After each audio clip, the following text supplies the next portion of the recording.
yeah. Well, Chris, I don't know if you feel comfortable adding your own perspective to this, but if you do, I'd be glad to have it. Well, I think the real question here is who are the bad guys? I in the last 5 years, I've had every single group of people, named to me by different conspiracy theories as being the bad guys. I mean, from the Zionists to the lizards from outer space to the Rothschilds, who very commonly pop up, to all sorts of Jewish bankers. I mean, there's an entire sort of spectrum of conspiracy theories out there, and I kind of put them all on the shelf of my mind, as possible. But my main belief is that rather than moaning about what's happening, I think the time has come to try and do something about it. And what I think is required here is some sort of new ideology, and I'm working with some colleagues to try and create such a thing, because what it seems to me is that with the fall of the fall of the Soviet Union, the last major world ideology, if you like, we now live in a sort of monstrous chaos situation, which is just controlled by a lot of different people who are all scrabbling for power, in a system which is dominated by money, and by a sort of monster created out of an economic system. And in a sense, to my mind, you don't really have to have bad guys. The system itself is the bad guy. It's kind of created the economics. Once you set up this sort of economic system and allow it to run, it almost automatically produces a monster. And this monster is a short-term gains monster. So you have a whole load of organizations, if you like, all connected to one another by instant communication systems, which are constantly aimed at making more money instantly on the basis of any change in their environment. And that, to me, is sufficient to explain nearly everything that's going on. Now, in the late 1960s, I'm a hippie. I mean, I come from I expect Lorraine was one too, and we sort of thought, well, I'm sure she was, really. I really was not a hippie. Weren't you? Well, anyway, I certainly was. And after the second, well, I mean, I don't know, call it a hippie or call it what you like, but there was an enormous movement after the Second World War to try and make the world into a nice place, Yes. into a nice, loving place where there was a sort of equitable and just system for people to live happily. And there were a lot of very clever people, French intellectuals and philosophers and all sorts of psychologists and sociologists who were all trying to deconstruct the causes of the various world wars that there were. And by and large, they succeeded, I think. And then we had this ideology that everybody could live happily and so forth, and there were revolutions, rather like the one you're talking about now, I guess. Not, although there were more revolutions. We had them in Germany and in Europe and in England. I was involved in the English one. But the problem is that they actually succeeded in a way, but when they got to the point where they'd succeeded, nobody knew what to put in the place of the system that they'd overthrown, intellectually and in terms of the general feeling of people, it seems to me. And what happened then was that Reagan and Thatcher and all the bastards all kind of struck back, and the hippie movement was brought down by drugs and so forth.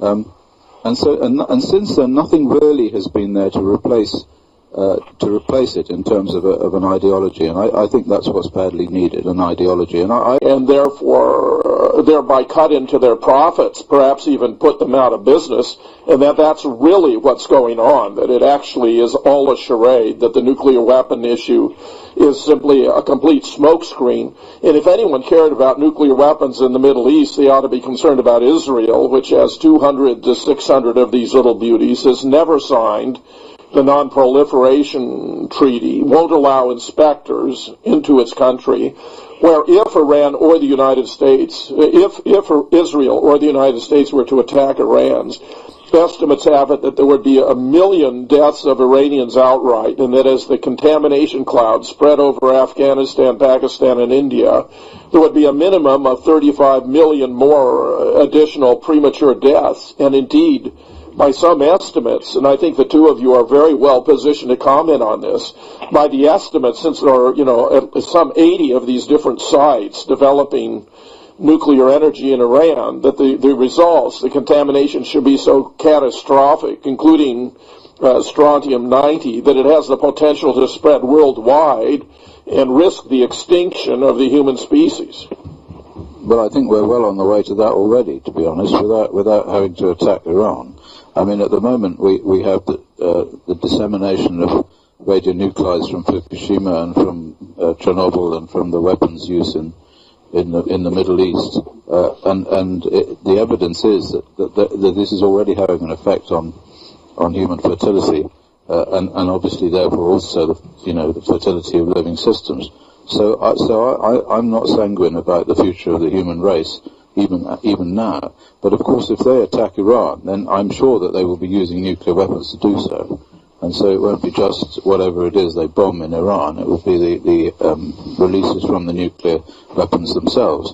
And those, of course, will go all over the globe. We know from the weapons fallout in the 1960s what effect that has. That's been the cause of the current cancer epidemic. And so, well, what can I say? I mean, these are resource wars, fundamentally. I mean, all of these invasions of the Middle East by the United States and allies, but mainly the United States. And England. Well, yes, of course, and England, but have been to control the resources of the Middle East. I think that's mainly what's... And of course, not only the resource of the Middle East, but the distribution of the resource of the Middle East using different types of money. Because one of the main problems, going back to Saddam Hussein and then later on to Gaddafi, was the decision by those people to move their financial systems into the euro, and in the case of Gaddafi, into gold, to create the Arab dinar. And so, of course, that would have undercut the dollar as a world trade currency, and the dollar as a world trade currency is the only way that the United States can survive, because as long as that trade currency exists, the dollars can just be created. They can just print them. But of course, if they sell you the oil in the United States and they say, oh, look, sorry, mate, but we want to have gold dinars or we want to have euros for this, then you're in trouble because you don't have them. Well, Mueller did early genetic studies before 1920 on Drosophila melanogaster, which is the fruit fly. And he exposed males to X-rays and then studied, because it's such a short reproductive cycle, and you can get so many generations over a very short period of time. Even before 1920, he had proved that these mutations caused by ionizing radiation are permanent in the genome, and they never reverse themselves. He won the Nobel Prize in 1946 for that work. It is irreversible. It's permanent, and there's no way it's going to mend itself. Well, Chris, are you alluding to the portion of the population that may not have been so exposed, or do you believe that actually, even with regard to... I think everybody was exposed, but from what we know about genomic instability, and I'm not talking about the genetic effects that Mueller was studying, what we now know is that there is a random signal which is associated with what's called genomic instability. And this signal controls a sort of random mutation in the descendants in any individual that carries this signal. But actually, not all individuals are set up to do this. So there does seem to be a proportion of any population which appears to be immune from this process, and that the cells which are affected by or would be affected by this process actually just die. So there seems to have been some kind of fork in evolution, which has resulted in two types of individual, and two types of cell too. The cell that, when it receives damage, just commits suicide, and then the other sort of cell which, when it receives damage, switches on this genomic instability signal. So that's kind of what I'm talking about. So there probably will be a proportion of this population who will have been exposed but will not manifest this signal in the same way as the others, or even at all. Of course, if you're talking about 22 generations, and if we measured a generation in terms of, say, an early productive cycle, roughly 20 years, you're talking about 440 years. Of course, yeah, sure. I mean, it's a very long time. So, yeah. I mean, It's nothing that we should rejoice about, but I'm just saying what seems to be the evidence at the moment. The prospect that the human species is going to have extinguished itself long before there's a genetic recovery in Iraq seems to me to be overwhelming. Well, I tell you, I've just finished off a book about Fukushima, and in this book, which is in Japanese actually, I was writing with a Japanese one. What we considered was the population of Belarus. Now, if you look at the population of Belarus, after the Chernobyl accident, there was an instant drop in the birth rate. It went down and down and down and down and down, and at the same time, at exactly the same point, the death rate went up and up and up and up and up. And about 5 years after the Chernobyl accident, these two crossed each other. And so, if you divide the death rate by the birth rate, or the birth rate by death rate, you get a sort of demographic index, which you can also plot. Right. And what this shows is a loss of the number of people enabling replacement of the population. And when you get below a certain level, you just do not get population replacement. And that's what we see in Belarus. We see in a lot of other countries affected by the Soviet Union, and we'll certainly see it in Japan. And I think generally, the way things are going with the contamination of the biosphere by radionuclides from all sorts of sources, we're going to see this generally on the planet, and this is extraordinarily worrying.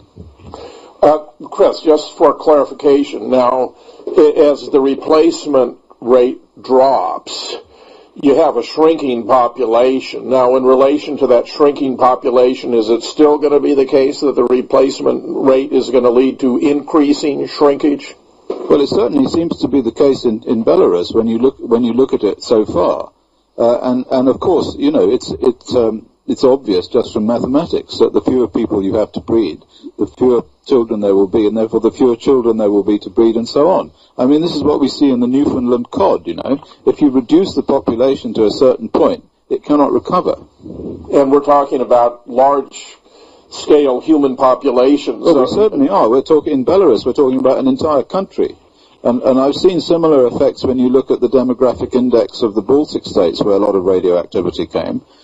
I mean, I haven't studied it extensively, but theoretically, it's quite predictable that this effect is happening all over the globe. Of course, the people who want to make loads of money would like to see this, because there has been an enormous Malthusian expansion in population, and people have been endlessly moaning about the fact that you know, there are limits to the amount of food that can be produced, and the amount of energy that's necessary to keep these people to sustain the population, and so on. You know, so you could argue that if they were bad guys up there at the top, you know, and they had some kind of plan, then that plan might well include the extinction of of a large proportion of the human race using some sort of chemical weapons. And of course, that is another conspiracy theory that we read all over the place on the internet.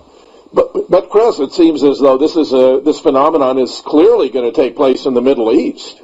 Yes, I think so. I'm sorry. Go ahead. No, and of course in Japan, where I want to invite, you know, Loren's comments, but she had previously observed, and I believe you two had confirmed, that in Israel itself, that the replacement rate is not being fulfilled, and therefore that Israel is also destined for extinction. Yeah. Well, I mean, that was pointed out following a study that was done in Jerusalem of sperm counts.